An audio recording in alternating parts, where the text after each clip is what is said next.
Una mañana de primavera del año 30 de nuestra era, en una lejana provincia del Imperio Romano, Jesús de Nazaret fue crucificado.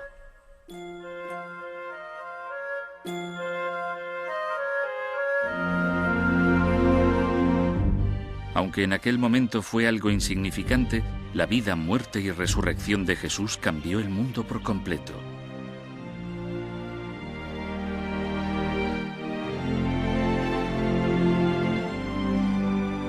Cuando se estudia la vida de Jesús, hay que enfrentarse a un período de gran vacío. Sorprendentemente, la Biblia no recoge referencias sobre el período comprendido entre su nacimiento y casi 30 años más tarde. Esas 3 décadas, la mayor parte de su vida, se conocen como los años perdidos de Jesús.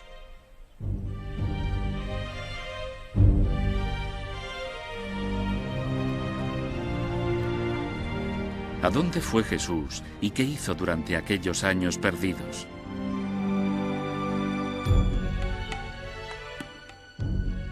¿Qué pruebas hay para creer las teorías de algunos estudiosos que afirman que salió de Palestina y viajó hasta lugares tan remotos como la India, donde recibió influencias del pensamiento oriental?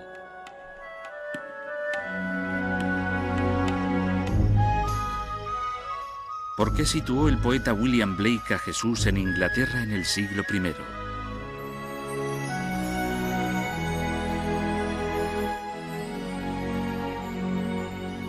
¿O permaneció Jesús en Palestina como miembro de un grupo nacionalista ultrarreligioso que planeaba una revolución contra los romanos?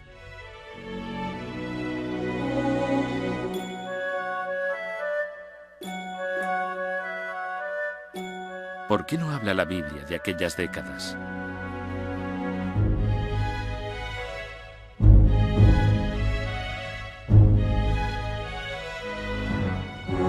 Estos son solo algunos de los misterios de la Biblia.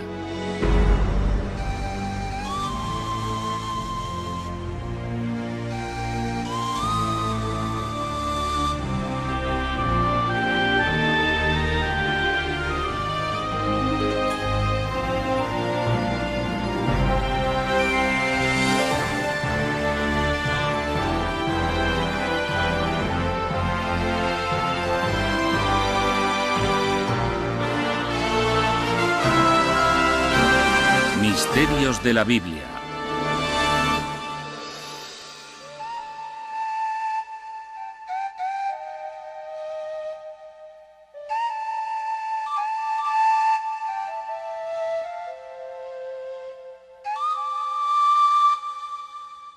Los años perdidos de Jesús.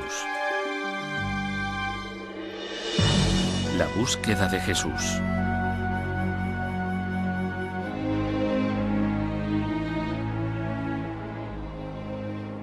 José, hijo de David, no tengas miedo de tomar a María por esposa, porque el hijo que espera es obra del Espíritu Santo. Dará a luz un hijo, y le pondrás por nombre Jesús. Mateo 1, 20-21. Mateo 1, 20. Su historia empezó hace 2000 años en la provincia de Galilea, situada en el extremo oriental del Imperio Romano.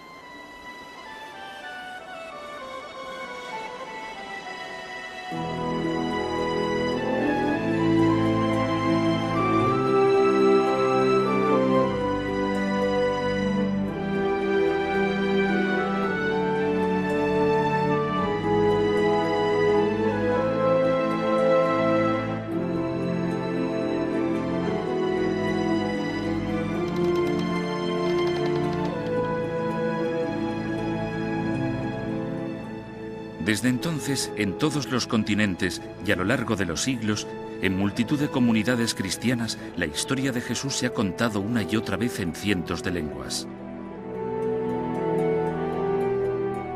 El relato de su nacimiento, sus enseñanzas, los milagros que practicó y su resurrección. Se ha escrito más sobre Jesús que sobre cualquier otra persona en toda la historia. Y aún así, la Biblia no cuenta prácticamente nada del período más largo de su vida. El tiempo transcurrido entre el nacimiento de Jesús y el comienzo de su predicación, unos 30 años, se conoce como los años perdidos. De todo este período solo hay un relato en los Evangelios. En él se describe a Jesús como un niño precoz de 12 años que debate sobre la Torá con los rabinos de Jerusalén. Lo encontraron en el templo, sentado entre los maestros de la ley, escuchándolos y haciéndoles preguntas. Y todos los que lo oían se maravillaban de su inteligencia y de sus respuestas. Lucas 2, 46. Lucas 2, 46, 47. Aparte de este único relato, el Nuevo Testamento guarda casi total silencio sobre la vida de Jesús hasta que empieza su predicación pública. ¿Qué pasó en aquellos años perdidos? ¿Dónde estuvo Jesús y qué hizo?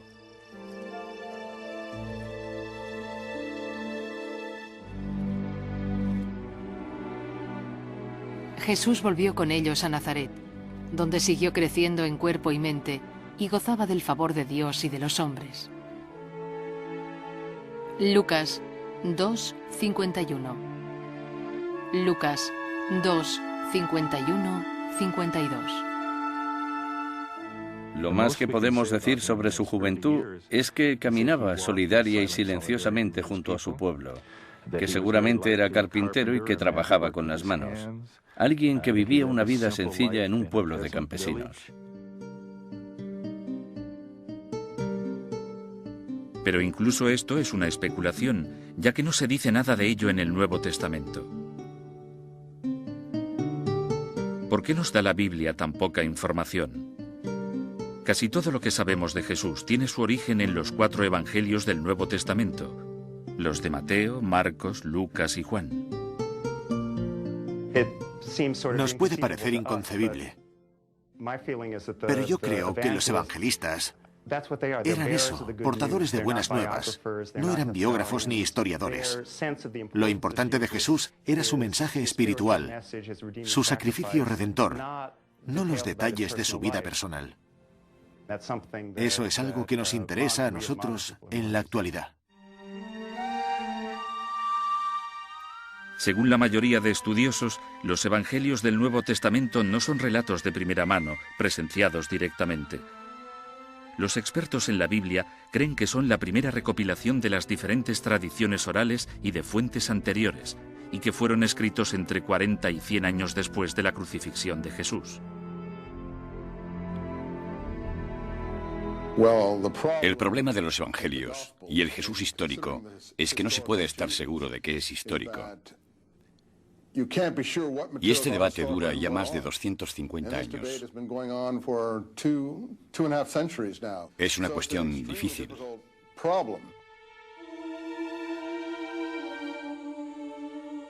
Además del misterio que gira en torno a la vida de Jesús, se añade el hecho de que, durante varios siglos después de su muerte, se escribieron docenas de evangelios. Seguramente habría cerca de 50 evangelios escritos sobre Jesús en los primeros 100 años después de su muerte, y solo 4 de ellos llegaron a la Biblia. Muchos de los evangelios que no se incluyeron en el Nuevo Testamento, los llamados evangelios apócrifos, han llegado hasta nuestros días. Había mucho más escrito, aunque nunca llegara a trascender a este tipo de escrituras. Pero, ¿nos desvelan alguna cosa sobre los años perdidos de Jesús? En verdad no, solo nos cuentan historietas, como que Jesús mató a unos pájaros y los resucitó, pero son totalmente irrelevantes. Hay otro relato que cuenta que un niño le dio un puñetazo en la calle y que Jesús se lo devolvió y lo mató. Si yo estuviera recopilando los evangelios, también dejaría fuera ese material.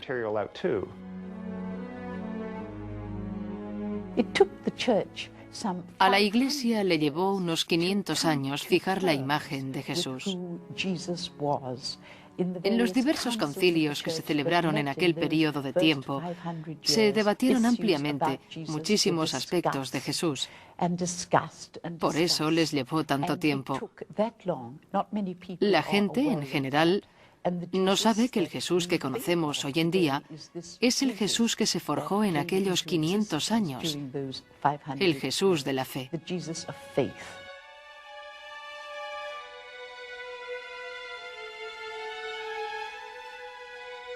Las fuentes históricas contemporáneas a los evangelios han sobrevivido, pero sorprendentemente también guardan un misterioso silencio sobre la vida y la muerte de aquel hombre que cambió el mundo.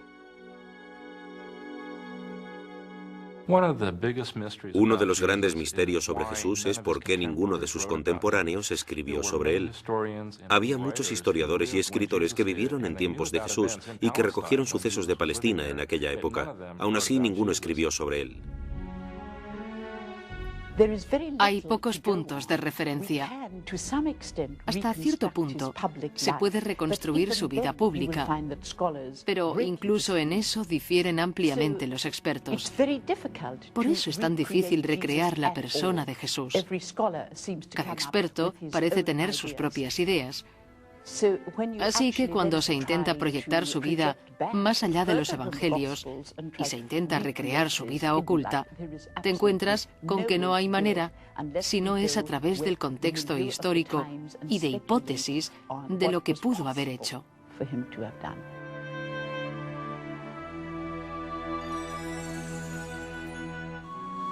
La gente ha ansiado durante siglos saber más sobre la vida de Jesús. En un intento por completar sus años perdidos, se estudió, se investigó y se plantearon preguntas. ¿Vivió Jesús en Nazaret tranquilamente entre los 12 y los 30 años?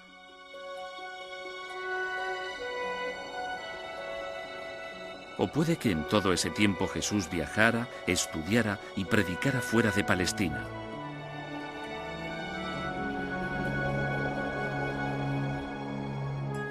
¿Es posible que Jesús viajara hasta lugares tan lejanos como la India y aprendiera de las enseñanzas de Buda?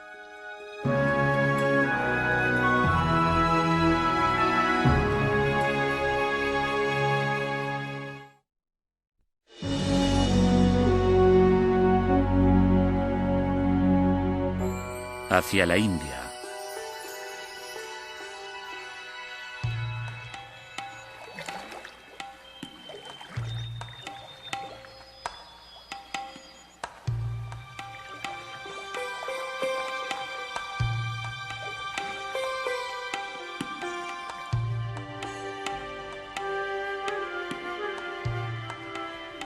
Hace más de 2500 años tuvo lugar un acontecimiento en los frondosos bosques del norte de la India que, como el nacimiento de Jesús, cambiaría la historia de la humanidad.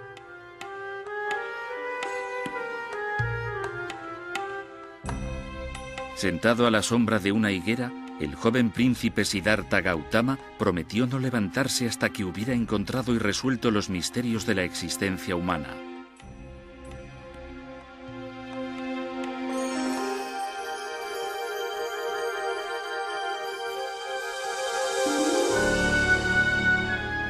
Tras una noche de meditación interior, se levantó convertido en Buda, el iluminado. Buda pasó el resto de su vida viajando por la India y por otros lugares compartiendo el mensaje de su revelación.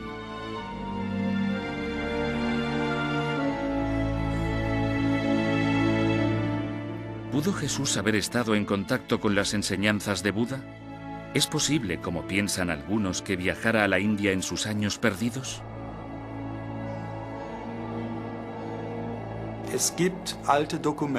Existen antiguos escritos persas e indios que afirman que Jesús estuvo en la India, aunque no podemos estar totalmente seguros de que fuera. Aún así, la prueba está en sus enseñanzas cuando se comparan con los escritos sagrados del budismo.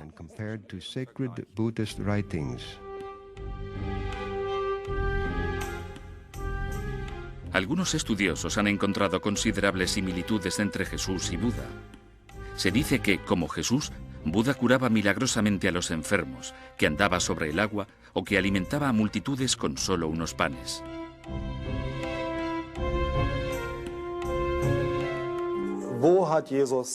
¿De dónde obtuvo Jesús su conocimiento? Nadie lo sabe. Se explica con milagros. ¿De dónde se sacó sus enseñanzas sobre ética? ¿De dónde procedían? ¿Por qué es tan diferente y reacciona de manera tan dispar a la de la gente que lo rodea? Son preguntas sin respuesta.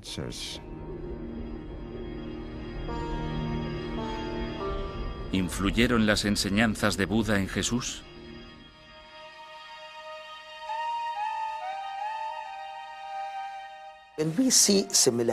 Se pueden ver similitudes básicas como la verdad, la no violencia, el amar al prójimo, ayudar a los pobres y a los oprimidos, la frugalidad y la sencillez en la vida, lejos de la ostentación. Todo esto es igual en el cristianismo enseñado por Jesús y en el budismo enseñado por Buda. Quizá lo dijeran con palabras diferentes, pero la esencia es la misma. El significado y el mensaje son los mismos.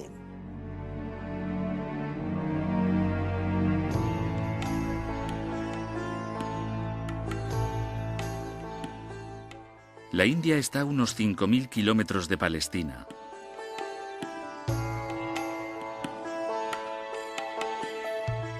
¿Cómo pudo Jesús haber hecho un viaje tan largo?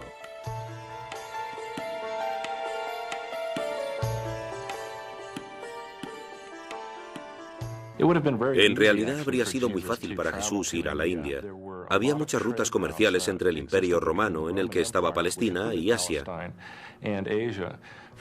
Por ejemplo, podría haber seguido la ruta que empezaba en Palestina. Atravesaba el norte de Afganistán y de Pakistán y bajaba hasta la costa occidental de la India. ¿Pudo Jesús haberse adentrado incluso más hacia el norte y haber llegado a la imponente cordillera del Himalaya?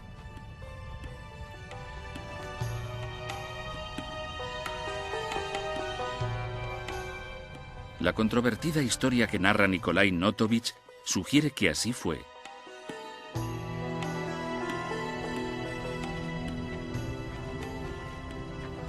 En 1887, Notovich, un periodista ruso, visitó Emis, un aislado monasterio budista situado en la alta cordillera del Himalaya, al norte de la India.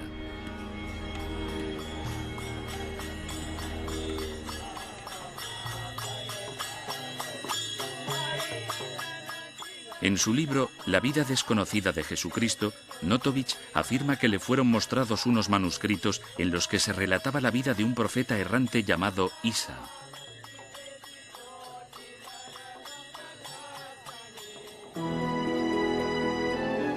Después de consultar a los monjes y ver el manuscrito, Notovich estaba convencido de que Isa era en realidad Jesús. Según Notovich, el manuscrito arcano que le enseñaron revelaba que a los 14 años Jesús había ido a la India y se había introducido en el budismo.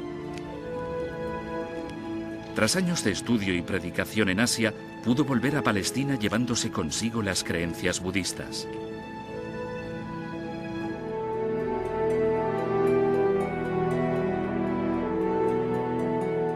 Muchos estudiosos cuestionan la veracidad del relato de Notovich, pero él no ha sido la única persona que afirma haber visto esos misteriosos manuscritos.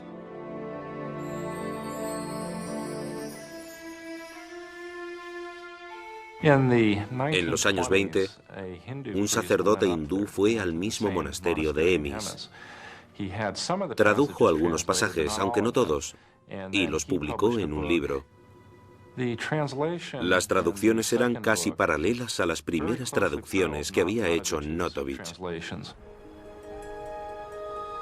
Parece ser que hubo otra referencia sobre los manuscritos de Isa en Emis hasta 1939.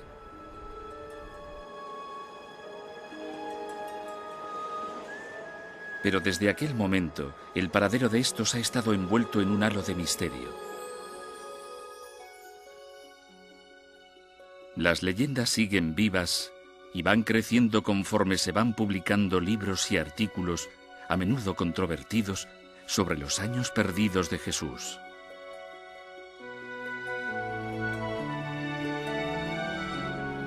¿Viajó Jesús a Inglaterra? ¿Guarda el cáliz de la última cena, el Santo Grial, la clave para desvelar los secretos de sus años perdidos?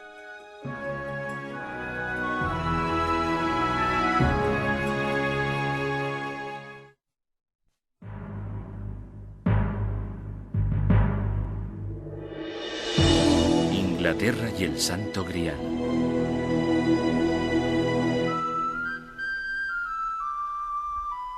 Glastonbury, Inglaterra.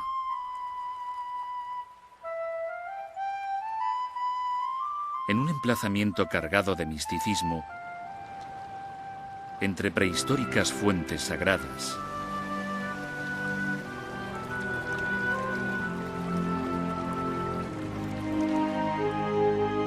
y dominada por una montaña sagrada, Glastonbury parece ser un lugar adecuado para buscar leyendas sobre los años perdidos de Jesús. El poeta inglés William Blake nos dejó una excelente descripción. Caminaron aquellos pies por la Inglaterra de las verdes colinas.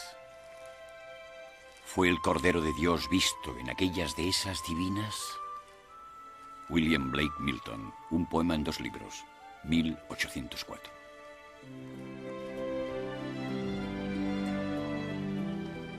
En el singular poema de Blake se habla de Jesús caminando por las colinas y prados de Glastonbury, no muy lejos de su pueblo natal.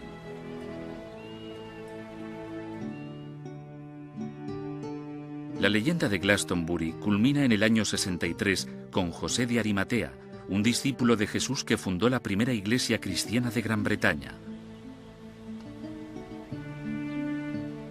Según dicha leyenda, José de Arimatea es el nexo para situar a Jesús aquí.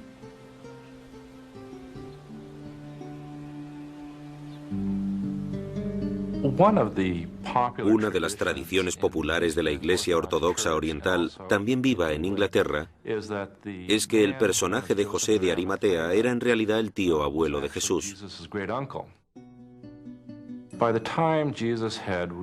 Parece que cuando Jesús estaba al inicio de la adolescencia, José, su padre, murió. Y su tío abuelo, José de Arimatea, se ocupó de él. Los evangelios describen a José de Arimatea como un hombre rico y pío.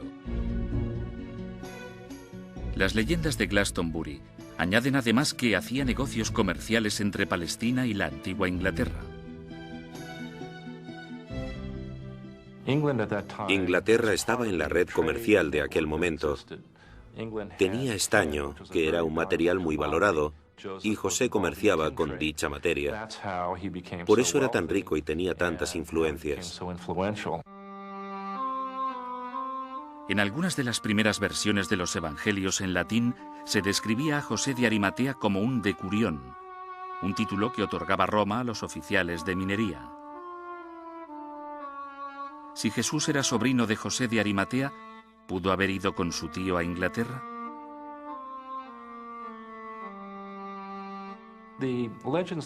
Las leyendas que hay en Inglaterra dicen que Jesús viajó con José de Arimatea por la costa sur de Inglaterra, por Cornualles. Allí estaban todas las minas de estaño, y lo que observamos en las ciudades mineras cercanas son historias que cuentan que Jesús se paró allí con su tío.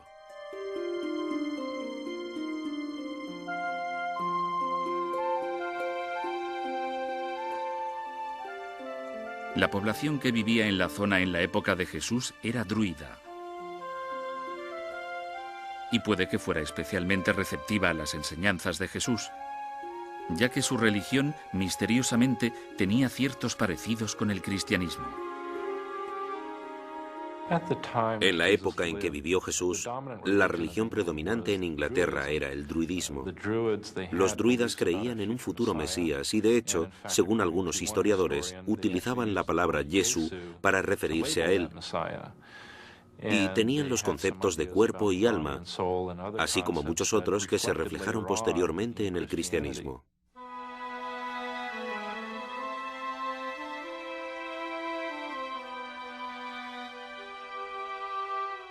Al extenderse el cristianismo por Inglaterra, los druidas dejaron de lado sus creencias paganas y se convirtieron.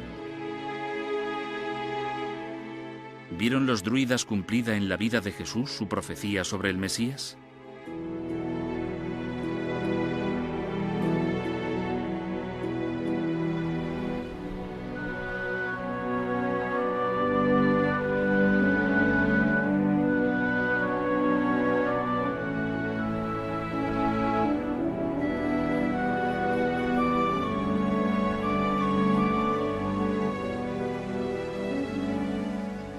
Tan enigmático como resulta el relato sobre el viaje a Inglaterra de Jesús y José de Arimatea, para muchos estudiosos de la Biblia, José sigue planteando algunas dudas. De José de Arimatea, que aparece en los 4 evangelios, ¿qué podemos decir? Yo me plantearía incluso si es un personaje histórico. Los evangelios están llenos de gente que parece proceder de otras fuentes que no tienen por qué ser históricas. Por ejemplo, no hay constancia de que exista un lugar llamado Arimatea. Si se duda de la existencia de José de Arimatea, ¿cómo es que la leyenda sigue viva?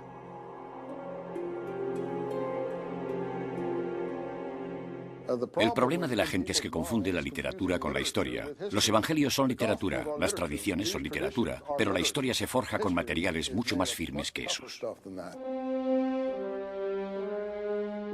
No obstante, la polémica continúa,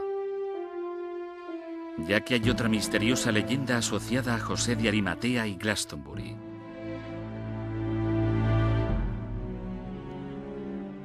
Se trata de la historia del Santo Grial, el cáliz sagrado del que Jesús bebió en la última cena.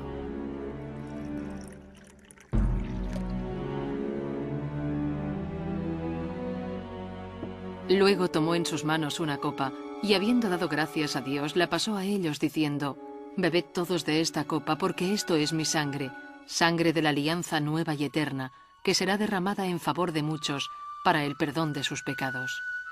Mateo 26, 27. Mateo 26, 27, 28. Según la Biblia, tras la crucifixión, el cuerpo de Jesús fue a parar a manos de José de Arimatea para que lo enterrara.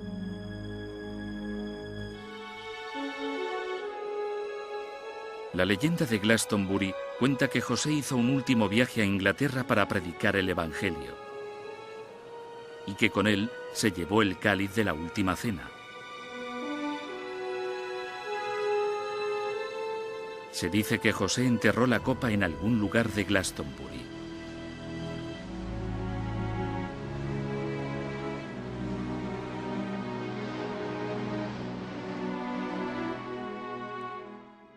Hay otro elemento en la historia de José de Arimatea y es el cáliz. Este se convierte en un símbolo muy importante en la Palestina del siglo I. De hecho, en las monedas revolucionarias judías, la copa es el símbolo de la primera revuelta contra los romanos. ¿Podría ser la imagen revolucionaria judía de la copa una pista sobre el intrigante período de los años perdidos de Jesús?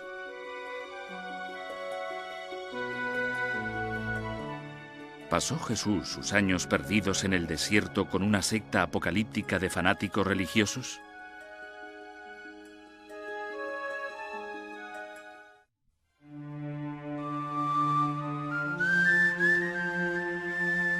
Revelación en el desierto.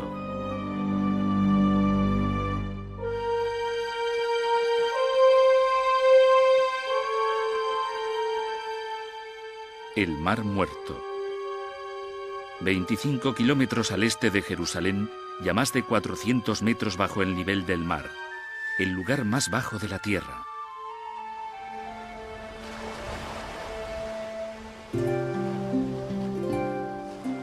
Aquí, hace 2000 años, en el adusto emplazamiento del páramo de Judea, Juan Bautista, un profeta celote, empezó a predicar un nuevo mensaje de salvación para los judíos de Palestina.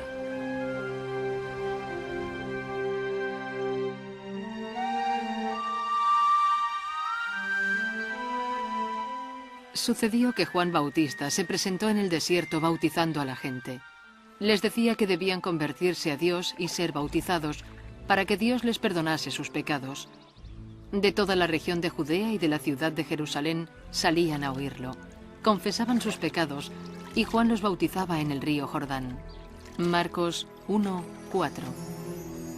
Marcos 1:4-5. El mensaje de redención de Juan se extendió por todo Israel como la pólvora. Grandes cantidades de gente iban a oírle predicar y a bautizarse. Uno de ellos fue Jesús.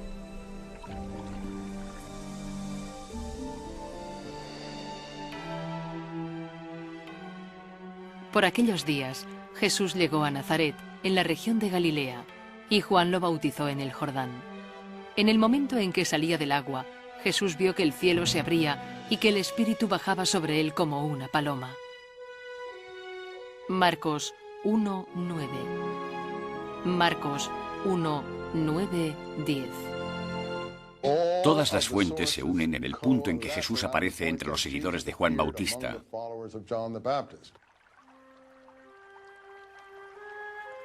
Yo creo que esa es la única información creíble que se va a encontrar en el Evangelio sobre los primeros años de Jesús.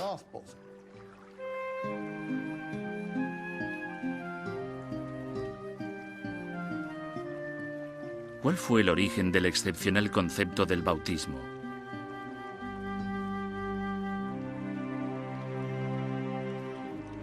Puede que, en parte, la respuesta la encontremos en una misteriosa secta de judíos ultrarreligiosos que vivían en los páramos que rodeaban el Mar Muerto, en un lugar llamado Qumran. Eran los esenios. Muchos estudiosos han sugerido que Juan Bautista y Jesús pudieron haber pertenecido en algún momento a aquella comunidad. Él no formaba parte del poder establecido, no formaba parte de la aristocracia del templo, y es probable que tuviera algún tipo de contacto con el movimiento esenio de Qumran, quizá a través de Juan Bautista.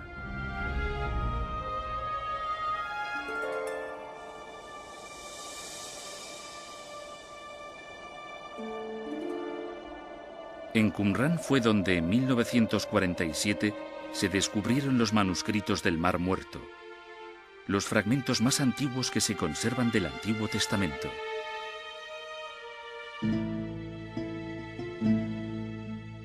Entre aquellas escrituras sagradas se encontraron documentos que describían la comunidad esenia que vivía en Qumran. Los expertos piensan que allí se practicaba una especie de bautismo.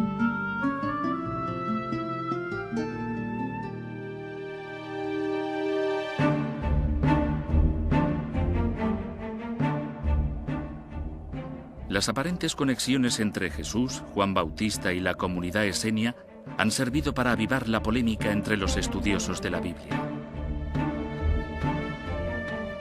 ¿Pudieron los esenios haber influido en Jesús y Juan Bautista? ¿Pudo haber vivido Jesús con los esenios durante sus años perdidos?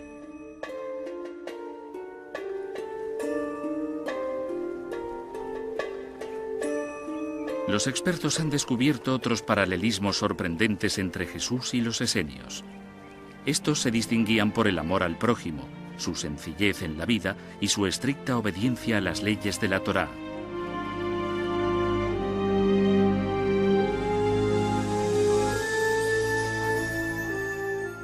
Ellos mismos se llamaban hijos de la luz.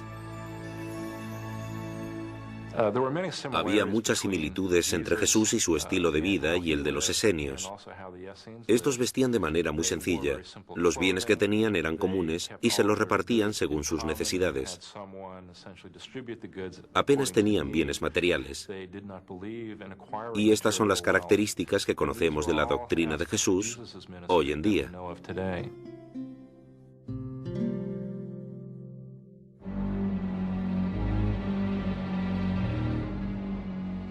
Sin embargo, también había un lado oscuro y fatalista en la doctrina de los esenios.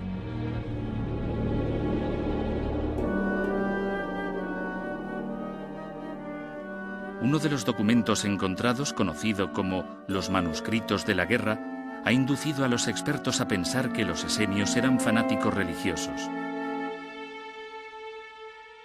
Igual que Juan Bautista y Jesús, ellos rechazaban lo que consideraban la corrupción de los sacerdotes judíos.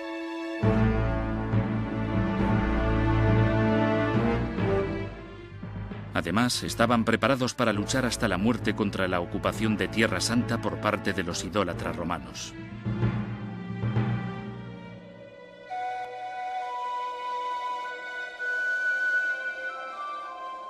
Los esenios trasladaron su comunidad a los páramos del Qumrán porque pensaban que se acercaba una guerra que los enfrentaría al enemigo.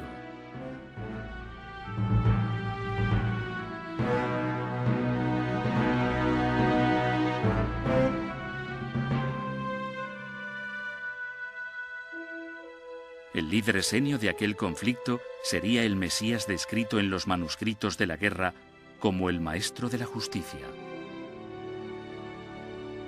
Tenemos un grupo de bautistas del páramo que además eran revolucionarios y gente que luchaba por la libertad. Es la característica distintiva de los manuscritos del Mar Muerto, que combinan el ascetismo esenio, el bautismo, la vida en la naturaleza y una ideología pura.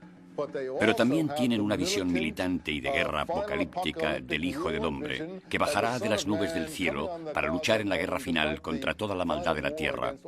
Eso es lo que se dice en el manuscrito de la guerra.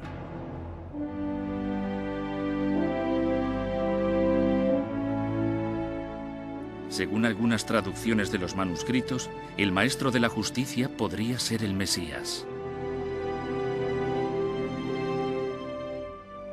De hecho, algunos expertos han sugerido que Jesús podría serlo.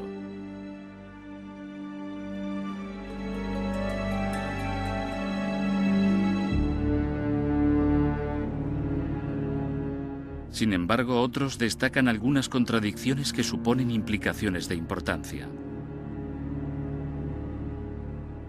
Aunque Jesús se considerara de alguna manera el Mesías, no podía aceptar la concepción que se tenía del Mesías porque sería antiético y entraría en contradicción con todo lo que defendía, ya que esa concepción era la de un héroe guerrero de la casa de David, que llegaría y acabaría con los enemigos de Israel, y eso era a lo que se oponía a Jesús.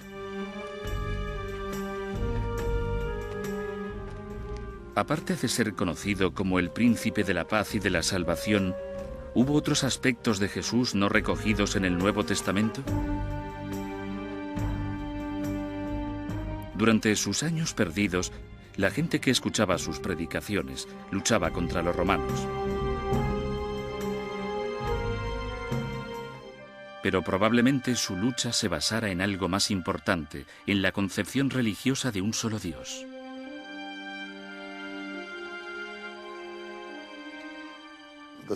La situación en Palestina era insostenible, y lo sabemos por varias fuentes, entre ellas por los manuscritos del Mar Muerto.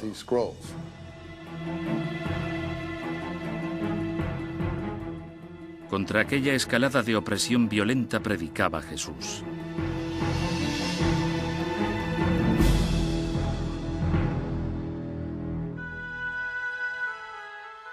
En los evangelios se describe a Jesús como una persona contraria a la violencia. Habéis oído que antes se dijo, ojo por ojo y diente por diente. Pero yo os digo, amad a vuestros enemigos y orad por los que os persiguen.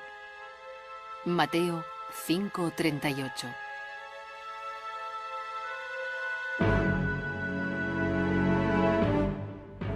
Aunque los evangelios también muestran una cara diferente de Jesús. No creáis que he venido a la tierra a traer paz.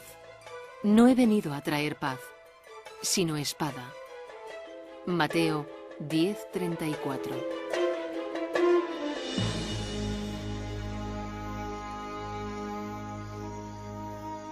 ¿Por qué presenta el Nuevo Testamento visiones enfrentadas de Jesús? Algunos expertos hacen hincapié en determinados pasajes de los evangelios que, según su opinión, contienen pistas ocultas sobre la verdadera naturaleza de la misión de Jesús entre los judíos.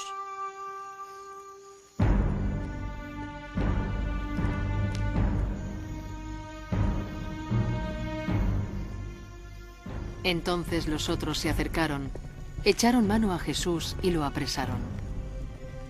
En esto, uno de los que estaba con Jesús sacó una espada y cortó una oreja al criado del sumo sacerdote.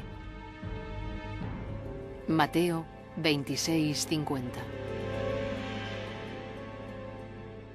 Si nos fijamos en los evangelios, algunos de los seguidores de Jesús llevan espadas, y cuando le preguntan ¿cogemos una espada?, él le responde «coged dos». Así que está claro que algunos de los seguidores de Jesús eran gente de puñal y espada, y a uno de los suyos lo llaman celote. En aquella época había un grupo de gente a los que se llamaba celotes, y de hecho Jesús tenía uno de ellos entre sus apóstoles. Era un grupo que se había formado algunos años antes de nuestra era y cuyo objetivo era expulsar de allí a los romanos.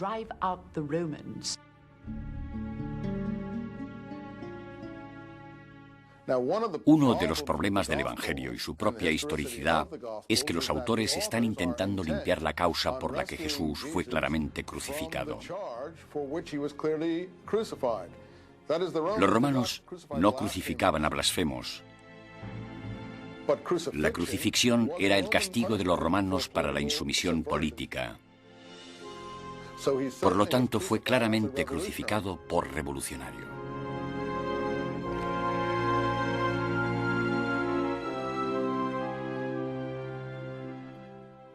Aún así, no todo el mundo tiene el mismo punto de vista. Hay muchos expertos que no consideran que Jesús fuese un nacionalista. Jesús llamaba a la transformación de la vida del hombre hacia una nueva manera de ver, de escuchar, de relacionarse entre la gente y hacia una inclusión social de los pobres, las mujeres, los marginados, los oprimidos.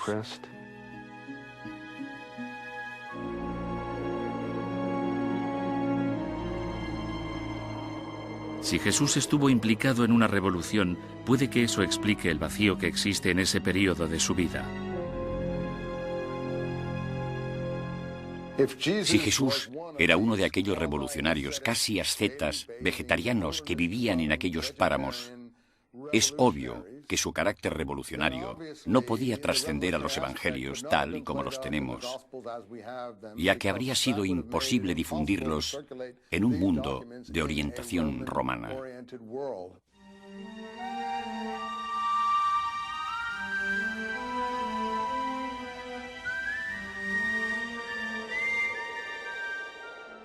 Puede que todo esto nunca llegue a resolverse y sea un misterio para siempre. Desde la muerte de Jesús y durante casi 2000 años han aparecido innumerables historias y leyendas para llenar el vacío que suponían aquellos misteriosos años perdidos. ¿Por qué? Yo creo que aún nos fascinan aquellos años perdidos porque a todos nos gustan los buenos misterios. Ahí tenemos al hombre más famoso de la historia que de repente desaparece durante un largo periodo de tiempo y luego reaparece con un mensaje que cambia el mundo entero. Por eso es natural que sintamos curiosidad por lo que hizo durante todo aquel tiempo, por a quién pudo conocer, con quién pudo hablar y quién pudo inducirlo a embarcarse en su misión.